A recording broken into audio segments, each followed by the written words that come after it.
My fiancé spent weeks secretly writing a song for his female friend about how she's his compass and their eternal bond. So I made a song exposing them.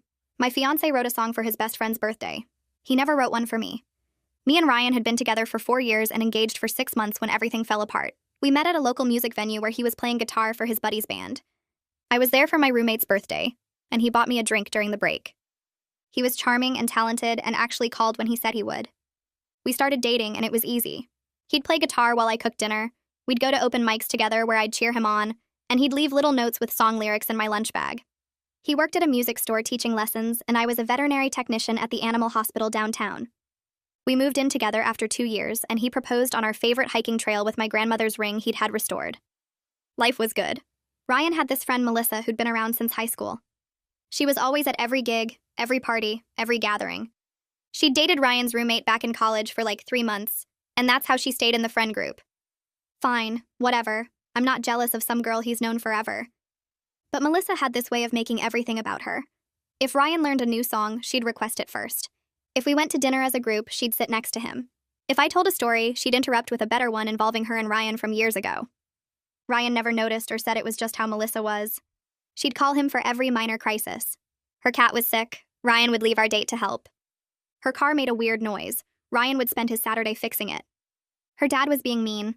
Ryan would talk to her for 3 hours while I ate dinner alone. But she never called me, never asked if I needed anything, never included me in their inside jokes. When we got engaged, Melissa said she was so happy for us, but then cried at the party saying everything was changing.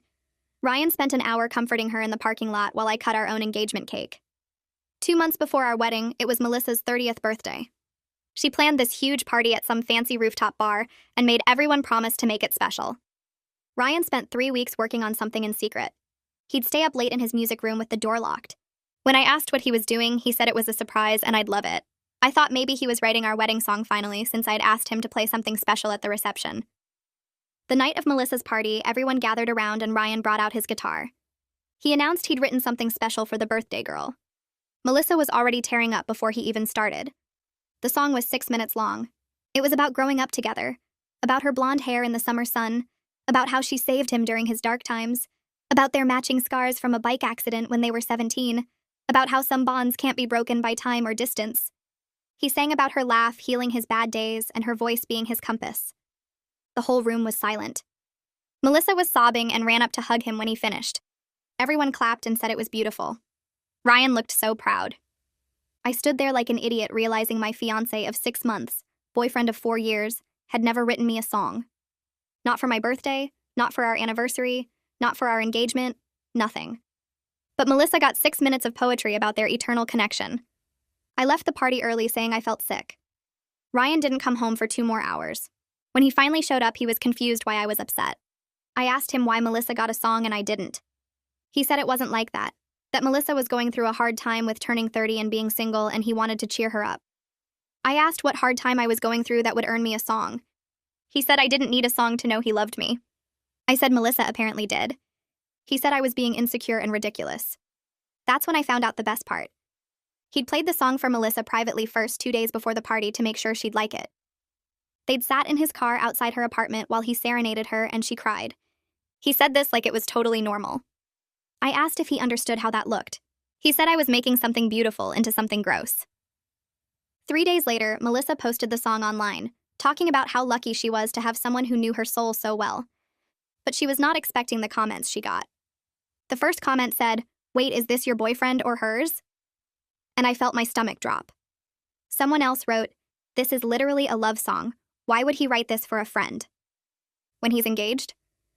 Another person posted 3 crying emojis and said, "Girl, if my man wrote this for another woman, I'd be packing his bags." I kept scrolling and the comments got worse. "Your fiancé must be so understanding because I would have lost my mind. He's definitely in love with her.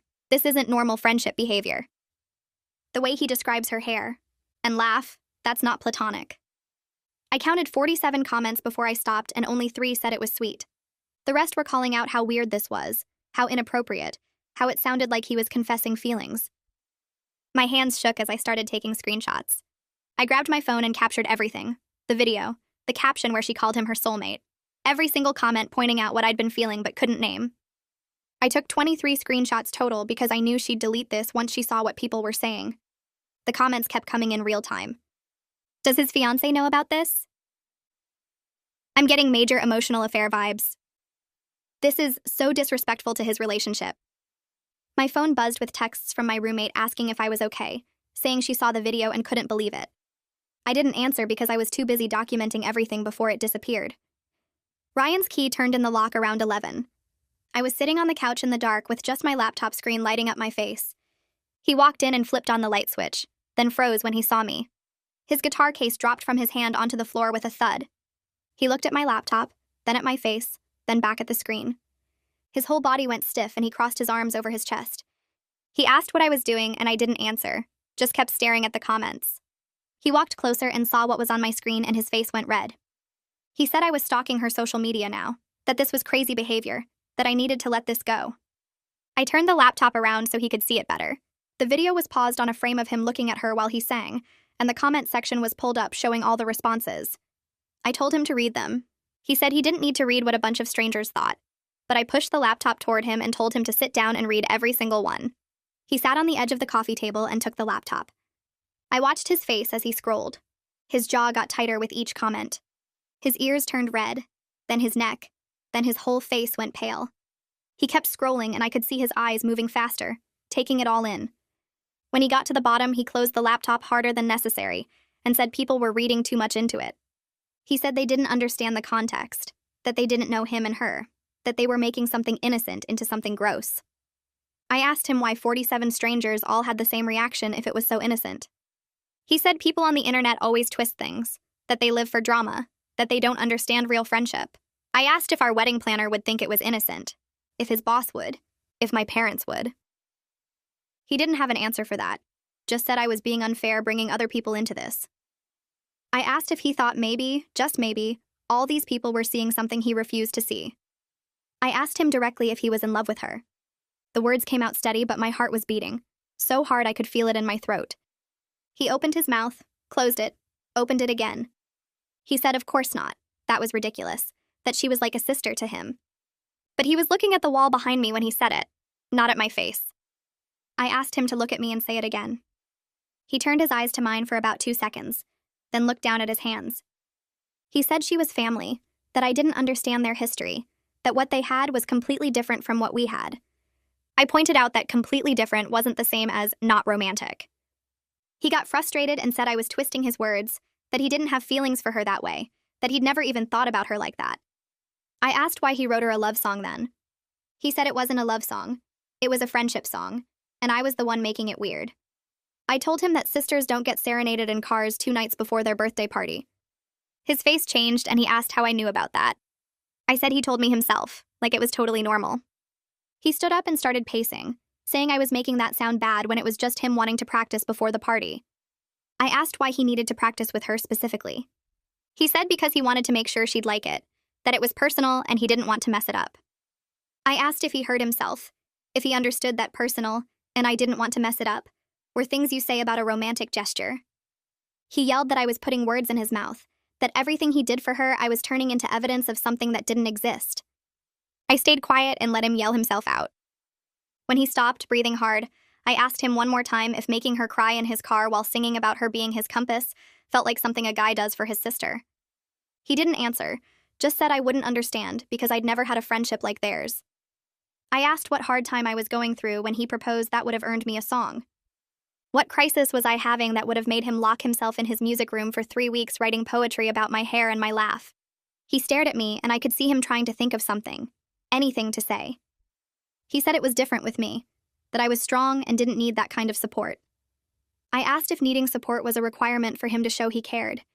He said that wasn't what he meant, that I was twisting everything, that I just didn't get it. I told him I got it perfectly. He cared more about her feelings than mine. He'd rather spend 3 weeks writing about her than 5 minutes thinking about what would make me feel valued. He said I didn't need a song to know he loved me, and I said apparently she did though. We went in circles for hours. He'd say I was overreacting. I'd point to the comments. He'd say strangers didn't matter. I'd ask why their opinion was so different from mine. He kept saying I was insecure and jealous, and I kept saying he was emotionally unavailable and in denial. Around 2 in the morning, he said we should just go to bed and talk about this later when we weren't so worked up. I said I wasn't going to sleep next to him tonight. He asked where he was supposed to go, and I pointed at the couch. He grabbed a blanket from the closet and threw it on the cushions.